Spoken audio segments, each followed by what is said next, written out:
Buenos días, ingeniera. Buenos días, Andrea.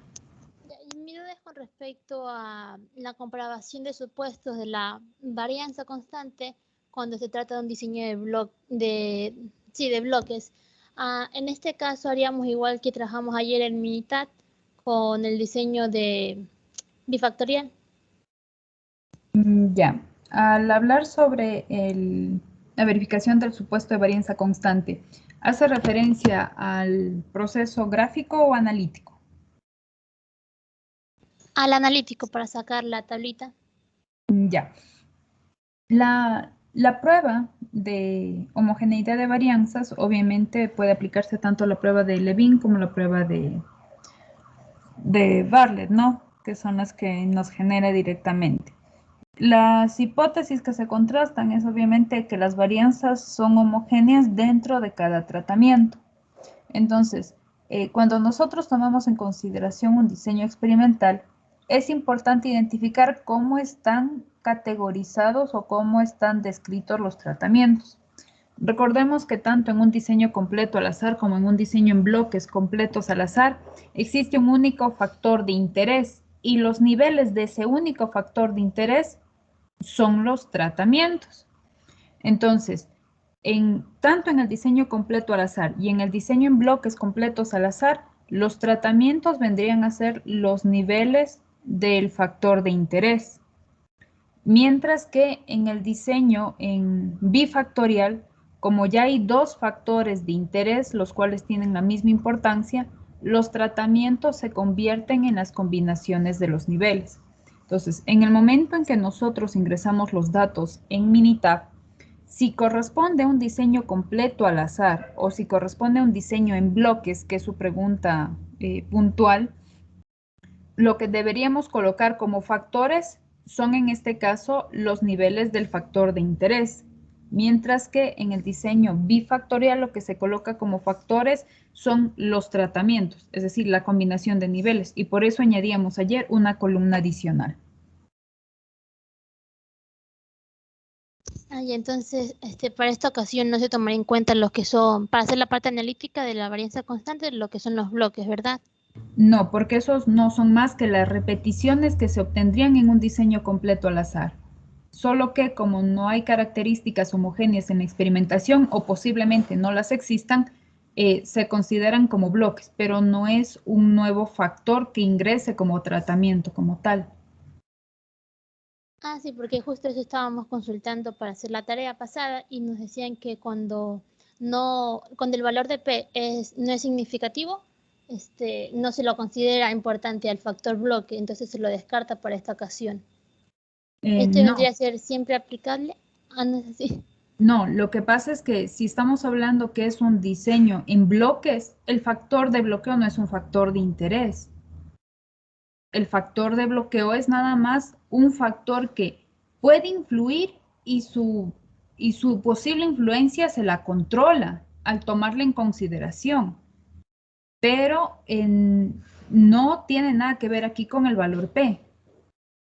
Porque en un diseño bifactorial existe un efecto de interacción, porque los dos factores tienen la misma importancia. Y por eso se considera precisamente a los tratamientos como combinaciones de los niveles.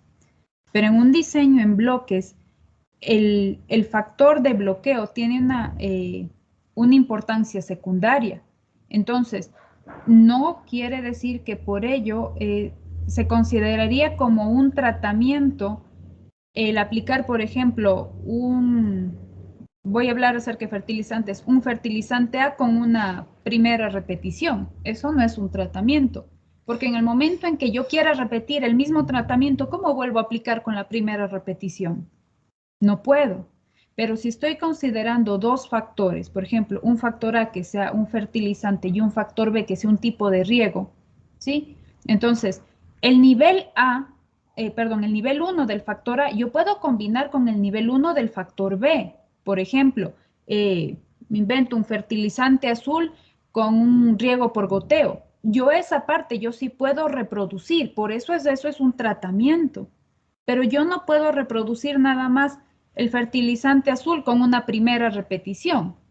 Porque en definitiva, los bloques en un diseño en bloques no son más que las repeticiones de un diseño completo al azar. Entonces, ahí viene la diferencia. No se lo puede tomar en consideración a los bloques como si fuesen parte como tal del tratamiento. Son nada más repeticiones.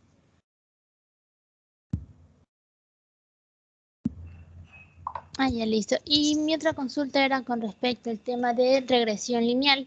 En este caso, como solo tratamos un ejercicio de regresión lineal simple, y no múltiple, solo la simple iría en el examen, ¿verdad? No, nosotros trabajamos tanto en regresión lineal simple como múltiple. En el múltiple no les mandé yo una actividad para trabajar como trabajo autónomo, pero en clases lo resolvimos. Ah, ya listo, gracias. Sí. Ujú.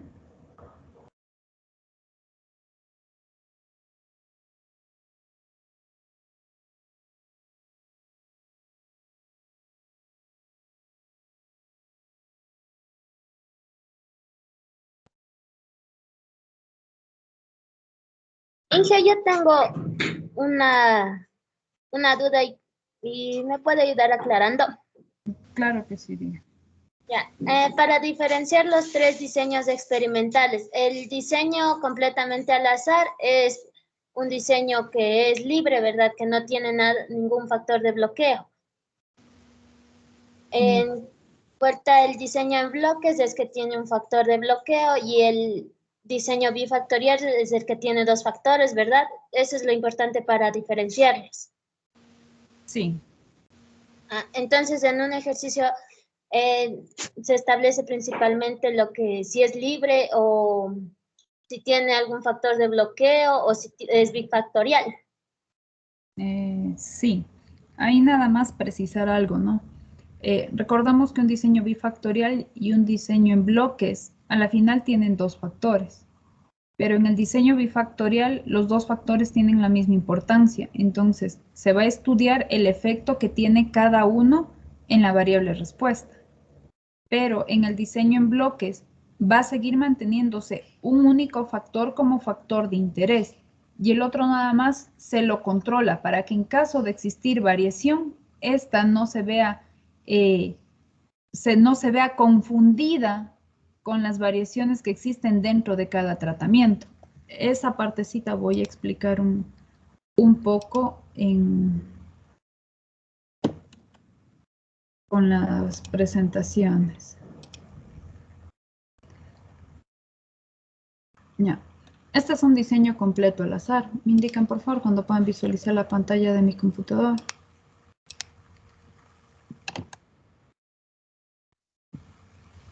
Ya se ve, ingeniera, buenos días. Ok. Entonces, ¿qué es lo que pasa en un diseño completo al azar? Nosotros tenemos un tratamiento o un factor de tratamiento, tenemos el error y tenemos el total, ¿no es cierto? Pero voy a enfocarme un poquito en qué es el error. Nosotros en un diseño completo al azar tenemos dos fuentes de variación, lo que es debido al tratamiento y lo que es debido al error. ¿Qué es en el tratamiento? Decimos, es las diferencias que existen entre la media de cada tratamiento con la media global. Es decir, lo que yo explicaba aquí. La línea que está en negro es la media global. Y la diferencia que existe entre la media de cada tratamiento y la media global, esto es lo que nosotros en definitiva llamamos efecto del tratamiento, que vendría a ser estas líneas de aquí. ¿Sí? Por ejemplo, un tratamiento que me dé una media menor a la global significa que aquí tengo un efecto negativo. La media de un tratamiento que me dé un valor mayor a la media global, tendríamos aquí un efecto positivo. ¿Sí? Ahora, ¿qué es la variación debida al error? No es más que la diferencia que existe entre la media, entre cada dato y la media del tratamiento. Entonces, por ejemplo, aquí podemos observar un dato, como aquí vendrían a ser cada una de las alturas de estas plantas. Si consideramos que la media, voy a ampliar un poquito esta parte, si consideramos aquí que el error es la diferencia que existe entre la altura de cada planta y la media dentro del mismo tratamiento, esta vendría a ser la variación que existe, ¿no? Unas más pequeñitas, unas más grandes, ¿sí? Esto que estoy pintando vendría a ser la variabilidad que corresponde al error como tal, ¿sí? Entonces, ¿qué es lo que ocurre? Que vienen a ser estos datos. ¿Qué es lo que ocurre? Cuando nosotros trabajamos en un diseño en bloques, bueno, voy a partir de aquí mismo. Cuando nosotros trabajamos en un diseño completo al azar, tenemos varias repeticiones, porque se suponen que las unidades experimentales en un principio fueron homogéneas y los cambios que se van a visualizar, por ejemplo, en las alturas, solo dependen al tratamiento que se les aplicó. Pero, ¿qué es lo que ocurre en un diseño en bloques? En un diseño en bloques se supone que existe una segunda variable que puede influir, por ejemplo, en el crecimiento de una planta, pero no es la intención evaluar qué pasa si yo siembro más arriba o más abajo. No, yo quiero evaluar qué es lo que ocurre cuando yo aplico un tipo de fertilizante y quiero saber si posiblemente la altura también puede influir, pero al momento no me interesa estudiar la altura a la que siembro, sino solo el efecto que tiene el fertilizante. Entonces, ¿qué es lo que pasa? Nosotros generamos nuevamente un diseño y en cada bloque van a aparecer cada uno de los tratamientos. Entonces, ¿qué es lo que pasa? Esta información, por ejemplo, bueno, si estuviese ordenado, por ejemplo, este dato de aquí A, con este dato de aquí A y con este dato de aquí A, en definitiva representan la información del tratamiento A, que si yo hablo de un diseño completo al azar, representarían la información que, por ejemplo, yo tengo aquí. Y nuevamente, yo puedo tener la variabilidad debida al tratamiento, que es la media de lo que yo utilizo el mismo tratamiento en función de la media global, como la variabilidad debida al error, ¿sí? En este caso, que es dentro del tratamiento. Pero, ¿qué es lo que ocurre? En un diseño en bloques, sabemos que la posible existencia de este efecto de las alturas diferentes puede afectar a la altura de las plantas. Entonces, además de evaluarse las diferencias que existen aquí únicamente dentro de cada tratamiento, se evalúa también la variabilidad que existe en función de los bloques. Por eso, en este diseño entra la variabilidad debida al tratamiento, la variabilidad debida al bloque y la variabilidad debida al error. Ahora, si recordamos cómo se calcula, por ejemplo, la suma de cuadrados del error, ¿qué tenemos aquí? Se toma en consideración la suma de cuadrados total y restada estas dos. Pero, ¿qué es lo que ocurre? ¿Qué es lo que pasaría en el momento en que nosotros consideremos que como tal no existe una diferencia? Por ejemplo, como que todas las plantas se sembraron a la misma altura. Esta variación que nosotros vemos al momento aquí debido a los bloques, que son las repeticiones, vendría a incrementarse aquí en lo que es el error, ¿sí? Porque a la final esto vendría a ser más que las repeticiones. Entonces, toda la información que nosotros tenemos en función de los bloques y dentro de los tratamientos, que es aquí lo que viene a ser el error, prácticamente tendrían un solo término y por tanto no se está controlando esa información. Entonces, ¿qué es lo que pasa? ¿Por qué me interesa tanto separar esta información debida al bloque? Porque yo me voy a acordar que el estadístico F se divide, mejor dicho, para el cálculo del estadístico F se divide el cuadrado medio del tratamiento para el cuadrado medio del error. Pero, ¿qué pasa si este cuadrado medio del error está adicionado con este valor de acá? El denominador que nosotros tenemos aquí se va a hacer más grande. ¿Y qué pasaría con el estadístico F? Cuando el denominador es más grande. ¿Qué pasa con este estadístico? ¿Se hace más grande o más pequeño?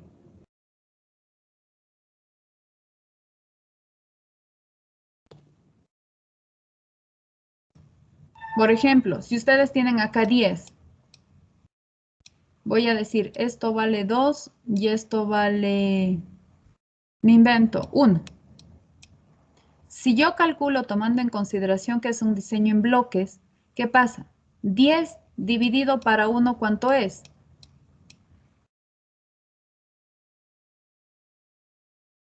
El mismo 10.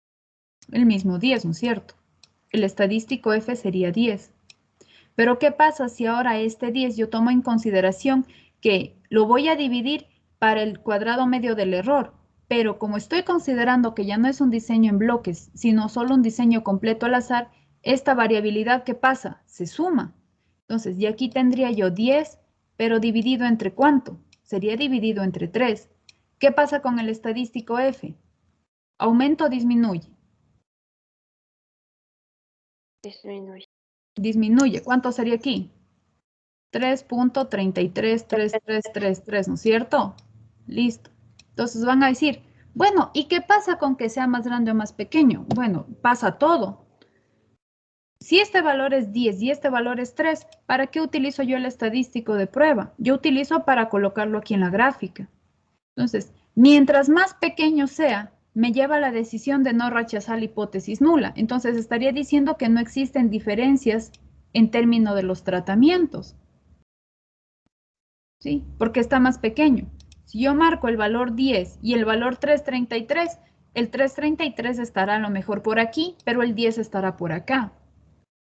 Si yo no genero un factor de bloqueo, cuando hay una segunda variable que puede influir, pero no es de mi interés evaluarla, yo puedo estar diciendo a lo mejor que los tratamientos tienen exactamente el mismo efecto cuando en realidad no lo hay. Puede ver que sí exista, pero como existe una mayor cantidad de variabilidad, pero que yo asumí que todo se debe solo a las diferencias que existen entre los datos con la media del tratamiento, no le estoy visualizando. Y por eso yo puedo concluir de manera errónea posiblemente con que no existen diferencias cuando en realidad sí las hay. ¿Sí? Entonces, por esto es importante nosotros identificar qué tipo de diseño es. Entonces, regresando a la pregunta que me hacía, para distinguir precisamente entre el diseño completo al azar y el diseño en bloques, nosotros vamos a visualizar que el bloque viene a ser en definitiva un factor de importancia secundaria que puede ser a lo mejor nada más una repetición o características, pero como tal que no son de interés evaluarlas. No es mi punto de atención. Nada más debo estar consciente de que existe, que puede tener un posible efecto y por eso lo controlo. ¿Cómo lo controlo? En el momento en que yo en cada uno de los bloques, pues asigno un tratamiento. De esta manera yo puedo evaluar qué ocurre si siembro, como quien dice, en el bloque 1, en el bloque 2 y en el bloque 3, pero cada uno de los tratamientos, ¿sí? O sea, si los aplico en cada uno de estos. De esa manera yo puedo hacer una comparación equitativa entre todos. No sé si ahí está de alguna manera mejor comprendida esta partecita. ¿Por qué yo tengo que distinguir este factor de bloqueo? Y obviamente la diferencia que existe con el diseño bifactorial.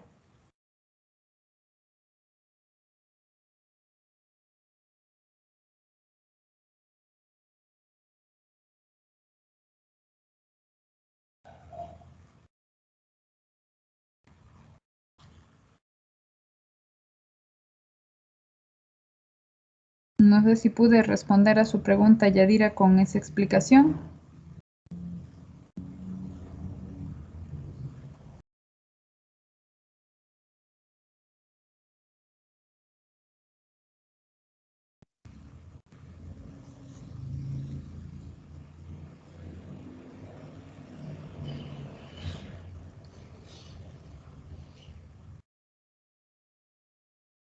Ok, no tengo respuesta.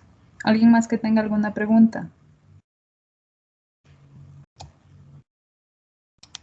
Buenos días, Iker. Yo no sé si le puedo compartir la pantalla. Claro que sí.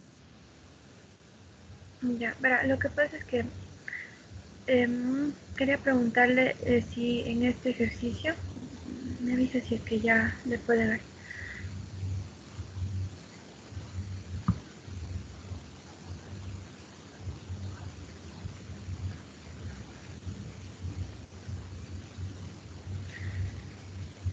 Ya, en este ejercicio de aquí del tipo de los tipos de cuero, yo quería preguntarle si es que este promedio que está aquí influye en algo en los cálculos, pero antes de la comparación de medias. Porque yo le hice el ejercicio y, o sea, me sale la nova, me sale en el Minitab, en el Infostat y todo, pero me sale, o sea, los resultados de la tabla me salen casi iguales a los del libro, pero hay diferencias de décimas. Entonces quería preguntarle si es cuestión de esta media de aquí, o sea, de este promedio, pues, o si es que tal vez hay alguna situación de los cálculos de Excel y eso. Ya, vamos un ratito al libro.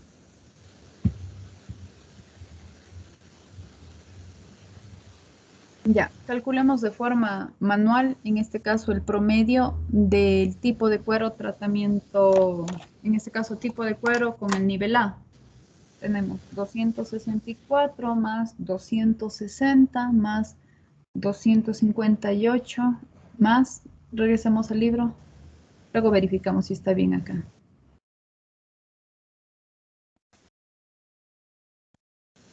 Regresemos un ratito al libro para tomar los datos de ahí.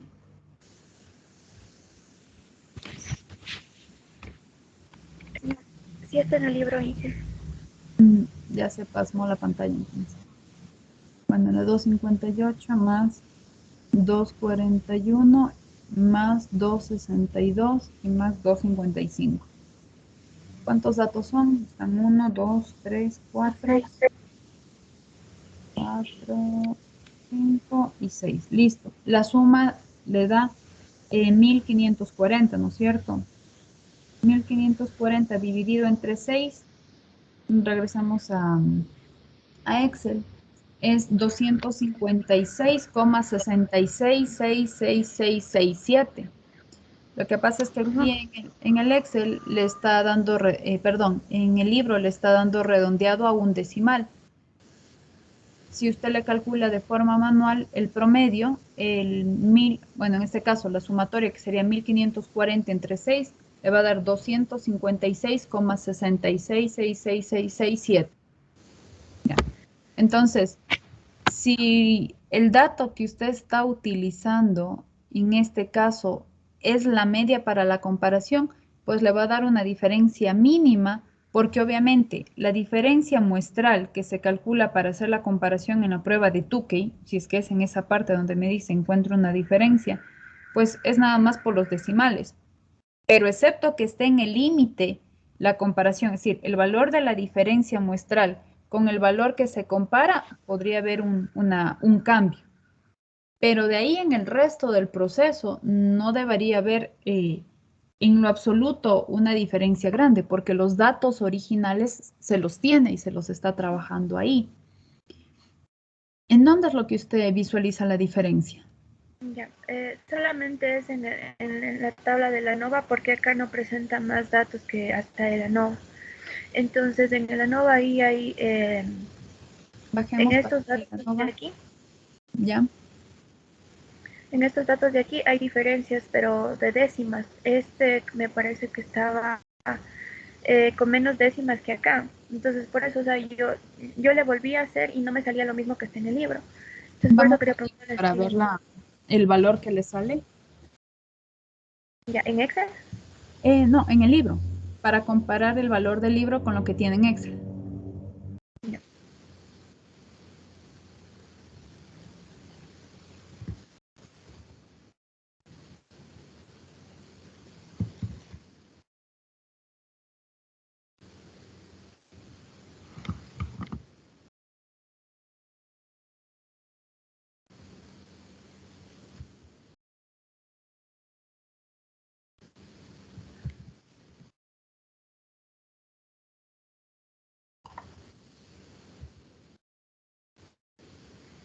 Para los tipos de cuero.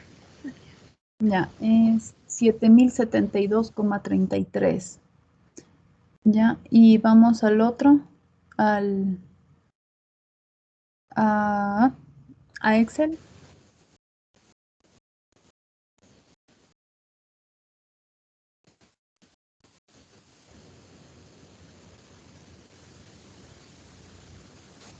No, ¿Ya le ahí, puede ver? ajá, pero ahí es un error del cálculo, porque el estadístico F es 2276 y regresemos al otro.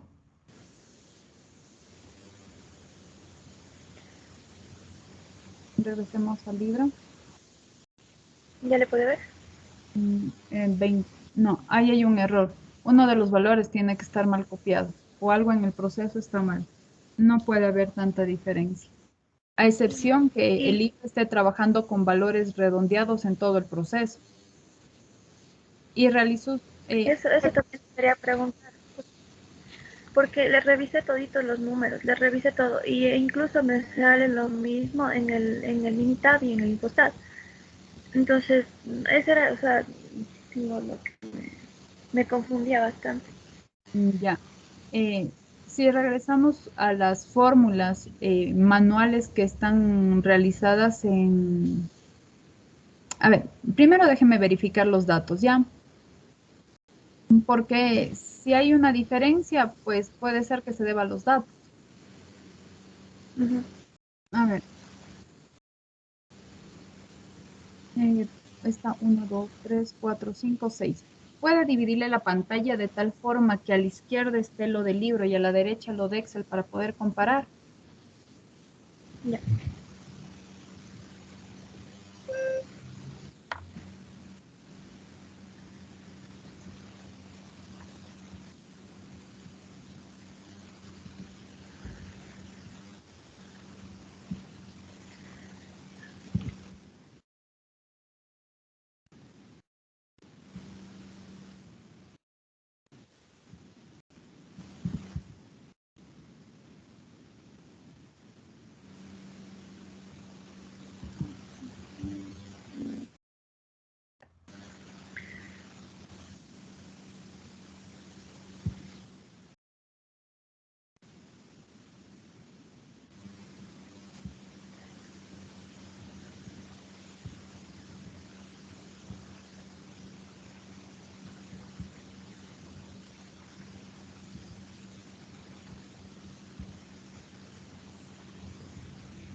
A ver, déjenme dar lista.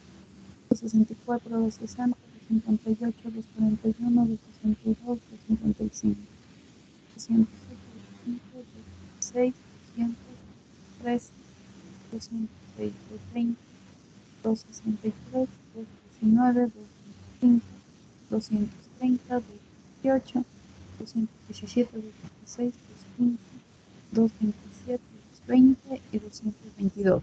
O sea, los datos están bien pasados.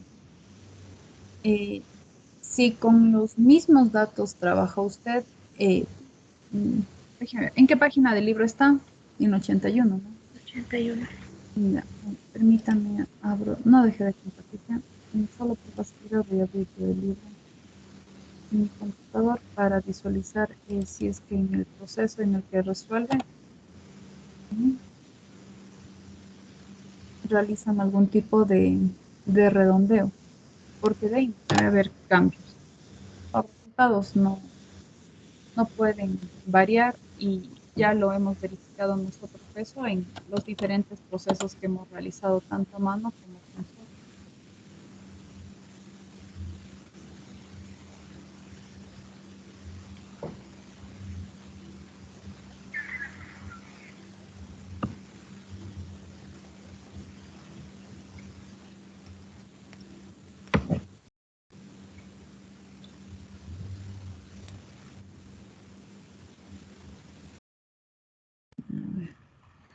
Ta, ta, ta, ta, ta, ta, ta, ta, ta.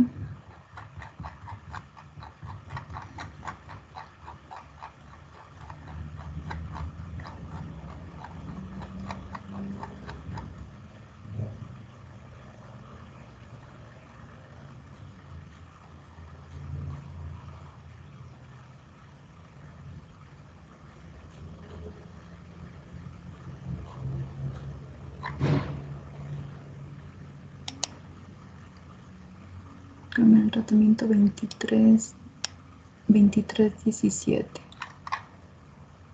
23, 17.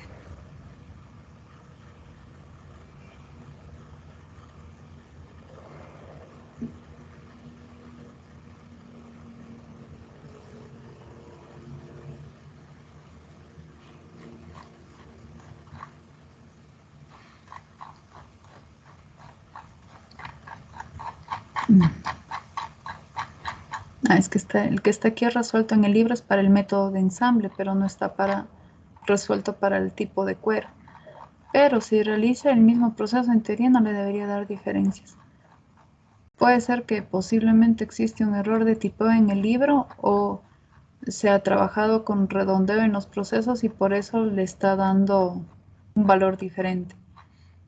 A primera vista, los datos que están copiados son correctos.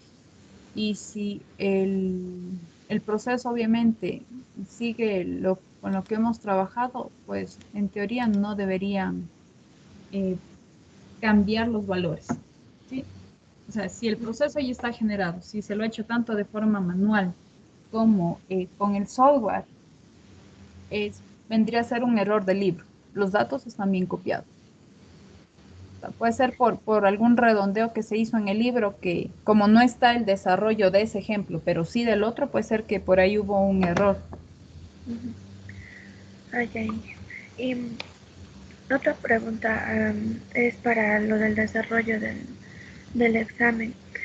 Hay una parte en lo que es los informes que se entregó donde está, por ejemplo, esta parte de los cálculos donde se pone primer paso y se va desarrollando todo. Para lo del examen, todo eso va a ser así también. Como primer paso. O sea, por ejemplo, en los cálculos dice primer paso y cálculo de quieros, puntos. Entonces se va poniendo todos los números, se van haciendo todos esos cálculos en Word y ahí se va explicando. O simplemente lo que debemos hacer para el examen sería hacer los cálculos en Excel y poner el resultado en Word. Sí. La segunda opción. Y eso, y le tenía otra pregunta, pero se me fue. Hasta eso, ya que me acuerdo bueno, le pregunto más luego. Muchas gracias. Listo. ¿Alguien más? ¿Alguna inquietud?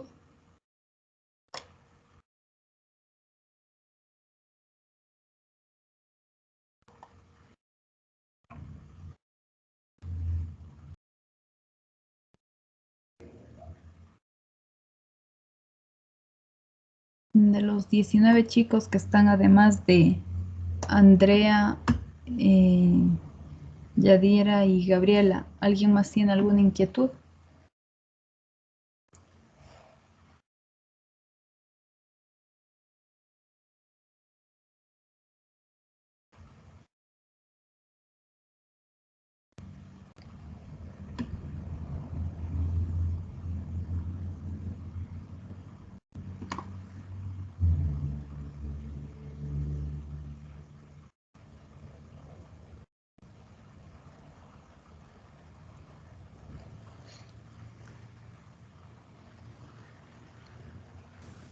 Ah, ya me acordé. Para el formato del examen, para lo del informe, ¿va a ser un formato específico o va a ser el mismo que tuvimos para los deberes, exceptuando lo que le había mencionado hace ratito? El mismo, porque el proceso viene a ser el mismo con el que hemos trabajado. La única diferencia entre un informe y otro, pues radicará en los niveles de los factores en el caso de que exista más de un factor. Es decir, si hay un diseño en bloques o si hay un diseño bifactorial. Y obviamente la identificación de los tratamientos, pero, o sea, todo el proceso, lo que es el análisis, o sea, a ver, tenemos nosotros es análisis y modelo estadístico, es prácticamente el esquema que se trabaja. Dentro de cada uno de ellos se desglosa lo que es identificación de variables, de factores, de tratamientos, y en la otra parte la descripción del modelo, lo que es el ANOVA y las pruebas de comparación de medias y la verificación de supuestos. Entonces, en sí todos tienen el mismo formato, a excepción de las especificaciones de cada modelo, no hay nada más. Pero es lo mismo. Y en lo que es en el proceso de aleatorización, cuando hay que poner la unidad experimental, en los informes le pusimos con dibujitos y todo. En la prueba no tenemos que poner así, ¿verdad? No, o sea, posiblemente les pida generar en Minitab, por ejemplo, un orden aleatorio o a su vez les daré yo el orden con el que van a trabajar. Pero ese será un aspecto que dentro de la prueba no tomar en cuenta, por decirlo de alguna manera, para que desarrolle. Porque si bien es cierto, es una parte importante, pues al momento de la prueba les tomará algo más de tiempo. Ya, eso sería todo. Es cierto, y si es que por ahí surge alguna otra duda, si le puedo contactar o le podemos contactar el lunes igual. Claro. Ya, gracias. Ingeniera, otra consultita. Dígame, Andrea. Ya, con respecto al análisis de la comparación de la verificación de supuestos de dispersión, la recta que pasa entre los puntos es simplemente representativa e indicando que no hay una distancia entre cada punto, ¿verdad? Perdón, ¿me puede repetir la pregunta? Sí, claro. Con respecto al análisis de la gráfica de verificación de supuesto de normalidad, Ya. de los puntitos de dispersión, a la recta que se le coloca ahí simplemente es representativa, indicando que no hay distancia o diferencia entre los puntos, ¿verdad? No es que no hay distancia. La única manera en que los residuos estén alineados exactamente o colocados exactamente sobre la recta es si es que estos fuesen lineales. Pero la idea no es que sean lineales como tal, sino que tiendan a ajustarse a la recta. Entonces, ahí no hablamos como que de la distancia como tal que existe, porque sí puede existir una distancia. Lo que se busca es de que al tender a ajustarse, voy a compartir un ratito la pantalla para... Perdón. A ver.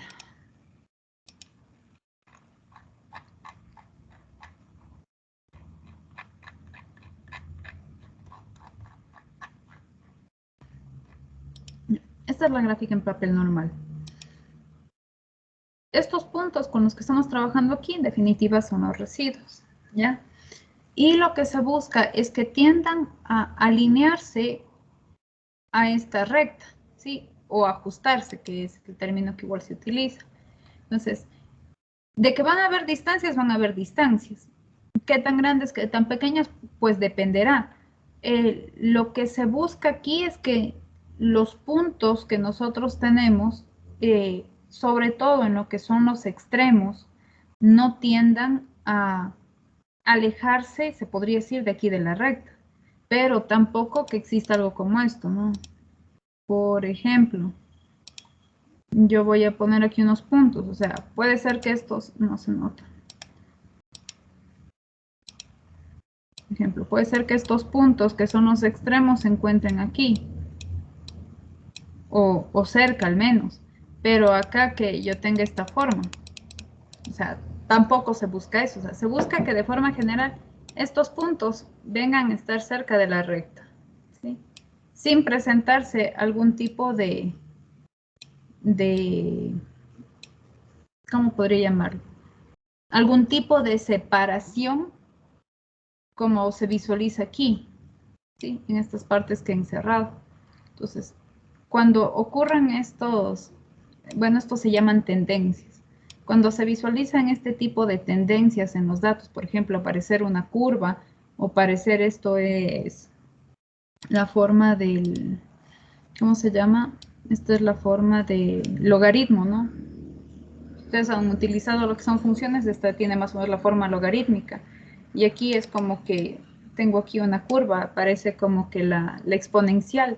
Entonces, si yo visualizo este tipo de tendencias, pues me indican que no existe normalidad en los residuos. Mientras que acá no necesito que absolutamente todos estén alineados sobre la recta. pero busco que sí se aproximen a ella.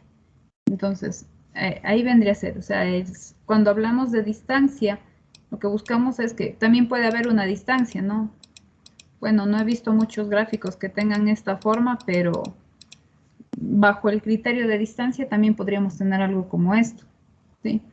Entonces, lo que se busca es que tiendan a alinearse sin presentarse algún patrón. Generalmente los patrones que pueden visualizarse son como estos, tanto como una exponencial como una logarítmica. Entonces, eso es lo que se pretende no evitar, porque los datos van a ser quienes nada más se reflejen en la gráfica. Entonces, esto sería, pero en cambio, un indicativo de que los residuos no se distribuyen bajo una ley de probabilidad normal. Ah, ya listo, muchas gracias.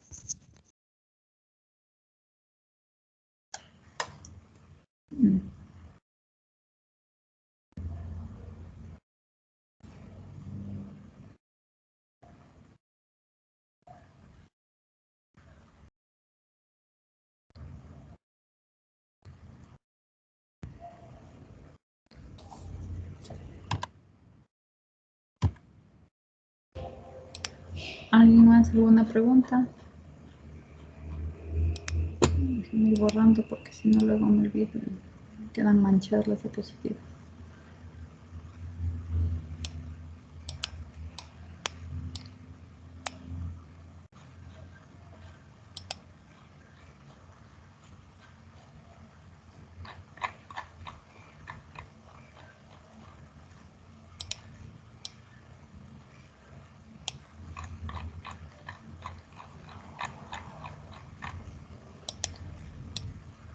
¿Alguien más? ¿Alguna pregunta, chicos?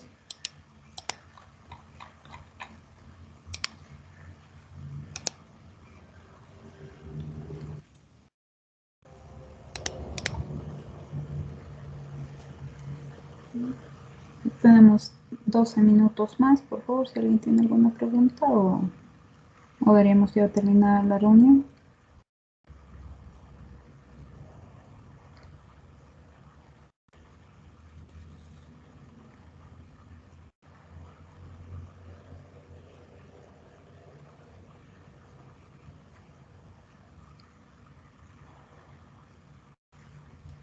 Listo, chicos. Entonces, si no hay más preguntas, les agradezco por su presencia y nos veríamos la siguiente clase.